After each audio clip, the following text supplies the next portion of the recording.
Mohon perhatian Anda. Channel halaman Dani telah dibuka. Bagi Anda yang memiliki internet, harap mengunjungi channel ini. Silakan melihat konten-kontennya hingga habis. Jangan lupa like, subscribe, dan tekan loncengnya. Terima kasih.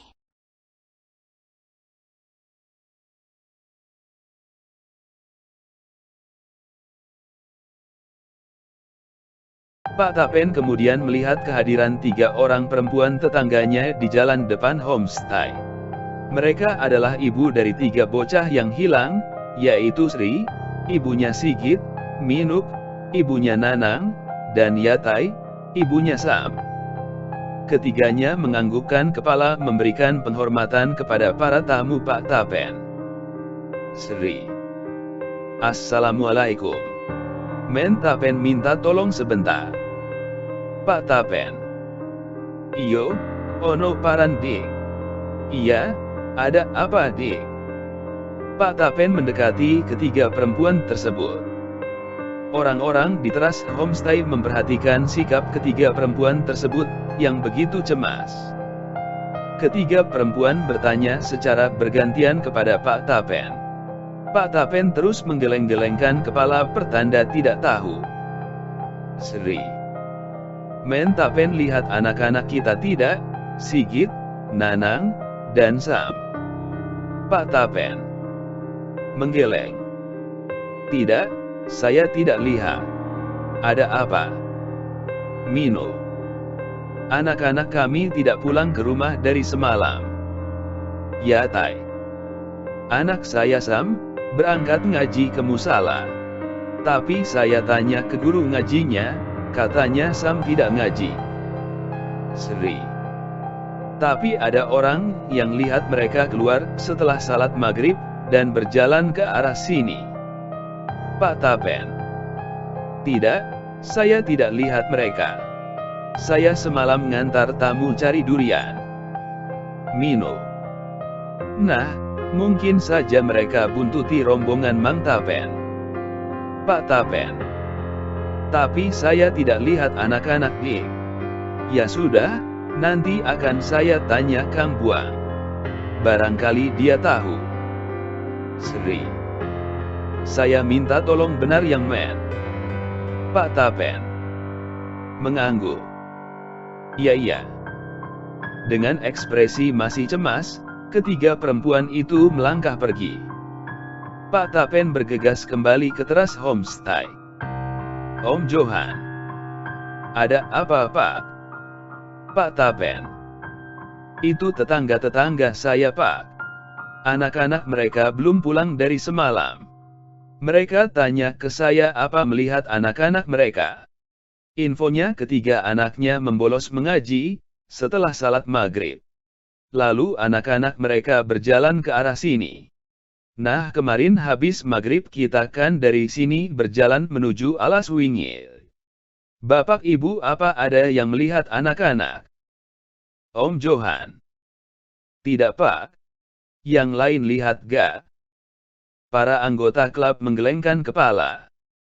Vina. Enggak Om Jo. Sebuah mobil travel tiba di pinggir jalan depan homestay. Sopir membunyikan klakson 2 kali.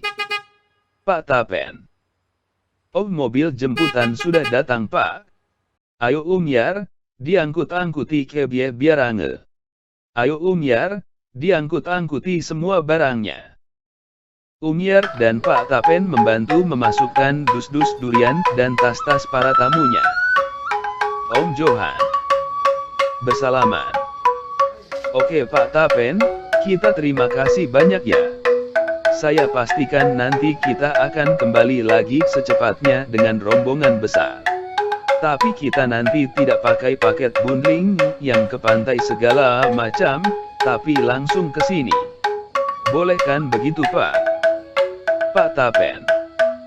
Siap Pak Johan, tidak masalah. Kami siap layani semaksimal mungkin. Tapi tolong jangan mendadak ya Pak. Setidaknya hubungi saya 7 hari sebelumnya. Om Johan. Pasti agenda Pak Tapen padat ini, kalau musim durian begini. Banyak orderan durian demit ya Pak, hihihi. Pak Tapen. Ya begitulah Pak. Kalau lagi musim begini, kita tidak istirahat Pak. Jangankan begitu. Pas enggak musim durian saja, selalu ada yang order ke ala swingit Pak, hahaha. Om Johan. Wah mantap betul bisnisnya Pak Tapen ini. Baik Pak Tapen, terima kasih. Kami pamit dulu. Sukses selalu ya bisnis ekspedisi durian demitnya. Pak Tapen. Sama-sama Pak, saya juga terima kasih. Selamat jalan. Pak Tapen dan Umyar menyalami satu persatu tamunya, yang menuju, dan masuk ke dalam mobil travel. Mobil travel mulai meninggalkan lokasi. Om Johan yang duduk di bangku paling depan. Rombongan lambaikan tangan kepada Pak Tapen dan Umyar. Eksterior. Hutan, area de sore. Suasana hutan berkabut, terdengar suara-suara serangga hutan. Lalu kita mendengar suara berisik dari benda-benda yang dipukul berulang-ulang seperti kentungan, panci, wajan, DSP. Kita melihat orang-orang kampung setempat, sebagian besar laki-laki dan 4 orang perempuan. Mereka menyebar masuk ke dalam hutan sambil memukul benda-benda tersebut. Semuanya dalam misi pencarian 3 anak hilang. Mereka memanggil-manggil secara acak nama, Sigit, Nanang, dan Sam. Di antara orang-orang tersebut ada Damyasri, mereka bapak dan ibunya Sigit, Udien, bapaknya Nanang, dan Latif, bapaknya Sam, dan Robiangai, ketua RT. Damyar memberhentikan istrinya, Sri. Dia melihat tungku kemenyan dengan debu bekas arang dibakar. Seluruh dialog menggunakan logat Osing Banyuwangi.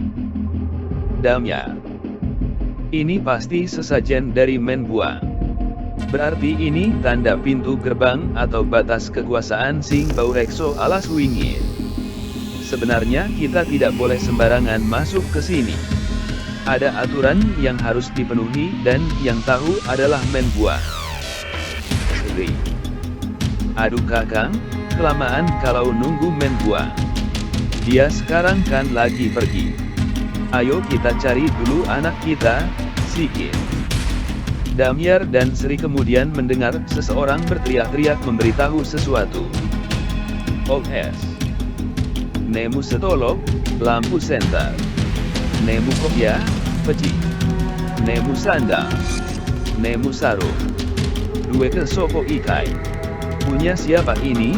Kene, nang kene. Di sini, sebelah sini. Lalu mereka melangkahi batas alas wingit terus masuk ke arah datangnya suara. Tanpa disadari semua orang, ternyata ada makhluk hitam yang mengamati rombongan orang kampung dari jauh. Di bawah pohon, seorang pemuda kampung menemukan sebuah peci, lampu senter yang menyala redup, sepasang sandal jepit, dan sarung berisi 3 buah durian. Damyar melihatnya langsung terkejut dan mengambil peci, sandal, dan lampu senter. Damyar. Hah, lihat Sri. Ini sentolok, lampu senter, kita. Ini kopiah dan sandal punya Sigit. Sri mengambil peci, mengamatinya, lalu menangis. Sri. Iya benar Kang Yang. Ya Gusti. Sigit, di mana kamu Guide? Orang-orang berkerumun. Terlihat Udien, bapaknya Nanang, dan Latif, bapaknya Sam. Udien jongkok membuka sarung yang tergeletak di tanah. Ternyata di dalamnya ada 3 buah durian berwarna abu-abu kehitaman. Udien. Durian demit.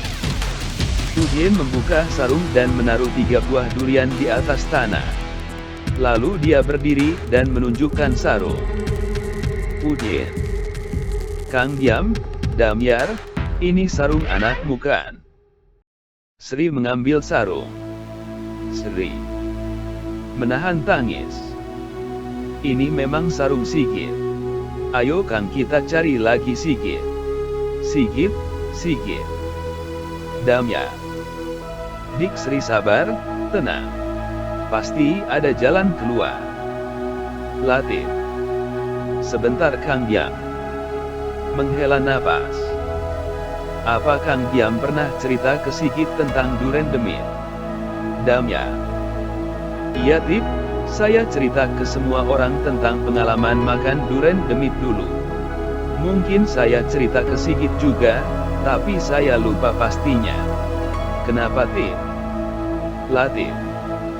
Saya juga Kang. Saya cerita ke anak saya tentang pengalaman kita dulu, setelah kejadian yang menimpa Mentapen. Saya sering cerita merasakan betapa lezatnya durian demit ke anak saya Sam. Kemudian dia sering merengek minta diberikan duren demit.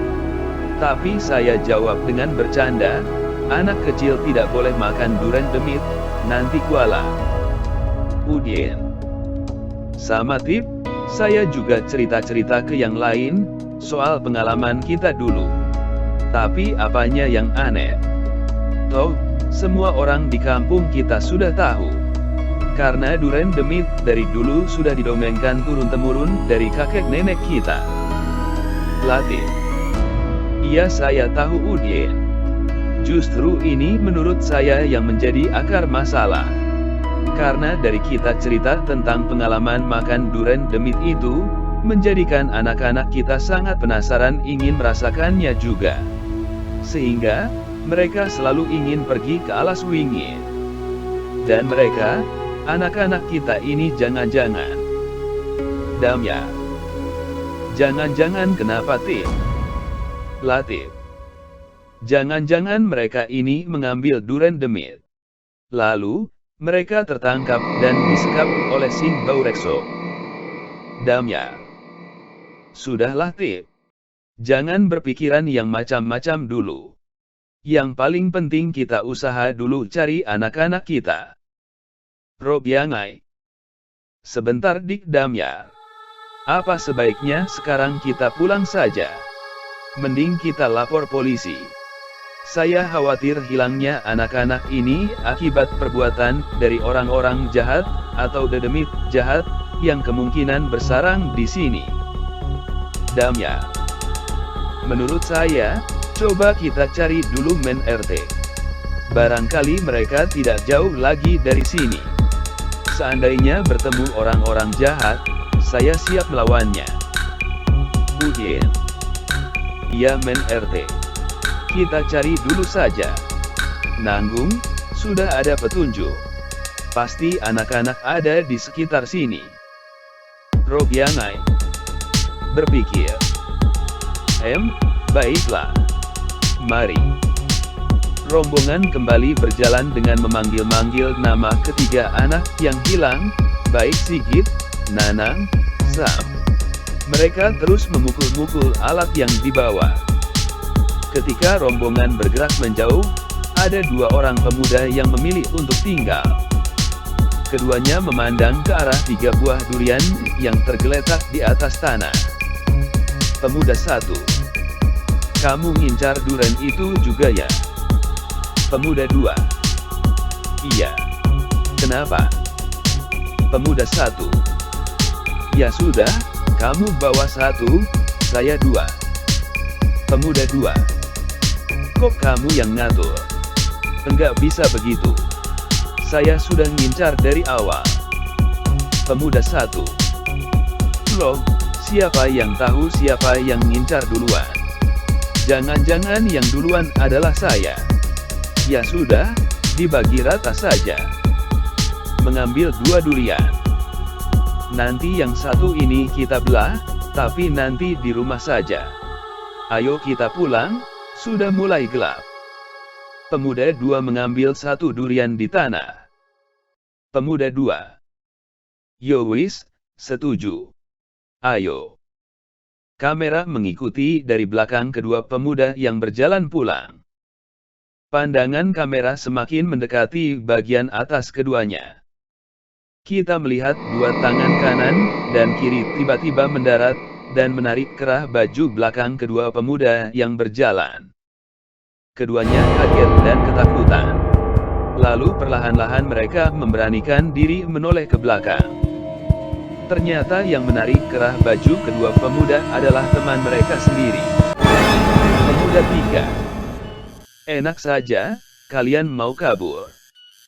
Pemuda 1 dan pemuda 2 menghela napas merasa lega karena bukan berurusan dengan setan.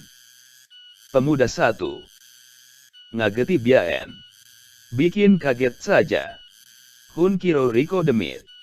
Saya pikir kamu setan. Pemuda 2. Marah. Celeng Riko. Babi hutan kamu. Pemuda 3 merangkul kedua temannya. Pemuda 3. Hahaha, kalian kira saya tidak tahu. Saya sudah ngamati kalian dari tadi.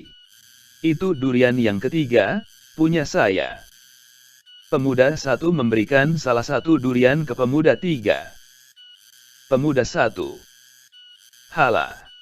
Yo wis lah gedigu biaen, ikai gowonen, hala. Ya sudahlah begitu saja, ini bawalah. Pemuda 3 mengambil dan mencium-cium durian. Pemuda 3. Hahaha. Harum temenan. Hahaha. Harum benar. Pandangan kamera dari sudut atas jauh mengikuti pergerakan ketiga pemuda pembawa durian. Kita melihat dari sisi belakang kepala makhluk hitam yang bergerak mengikuti pergerakan ketiga pemuda pembawa durian. Makhluk itu mengeram, menyeramkan. Eksterior. Musala senja. Kita melihat bangunan musala kampung dan mendengar suara azan maghrib berkumandang. Eksterior. Hutan area C senja. Cahaya mulai gelap, kabut semakin tebal. Sayup-sayup terdengar suara azan maghrib. Orang-orang terus memukul-mukul kentungan, panci, wajan, DSB. Beberapa orang menyalakan cahaya lampu flash dari HP untuk penerangan. Wajah mereka terlihat tegang. 3 cewek kampung keponakan Damyar dan Sri mulai ketakutan dengan suasana yang ada. Cewek 1. Memegang panci. Ayo pulang aja embok, embak, sudah gelap. Saya takut. Cewek 2. Iya embok, pulang saja. Cewek 3. Saya maunya juga begitu. Tapi saya enggak enak sama Bek, Bibi, Sri dan Mendamya. Yang penting kita jangan jauh-jauh. Nanti kita terpisah. Ayo dekat-dekatan saja dengan yang lain. Cewek 1. Ayo, ayo.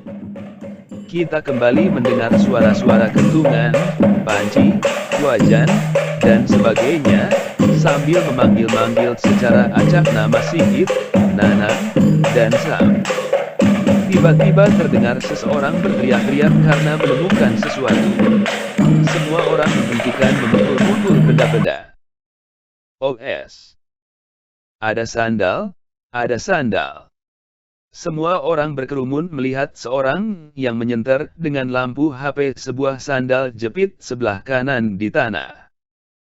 Udien melangkah maju dan mengambil sandal, lalu mengamatinya. Udien. Ini sepertinya sandal Nanang, anak saya. Ayo kita lanjut cari lagi. Udien berjalan maju menyenter-nyenter tanah yang diikuti oleh rombongan. Dalam beberapa langkah, dia menemukan pasangan sandal yang sebelah kiri. Udien berlutut. Ini sandal satunya. Sandal Nana.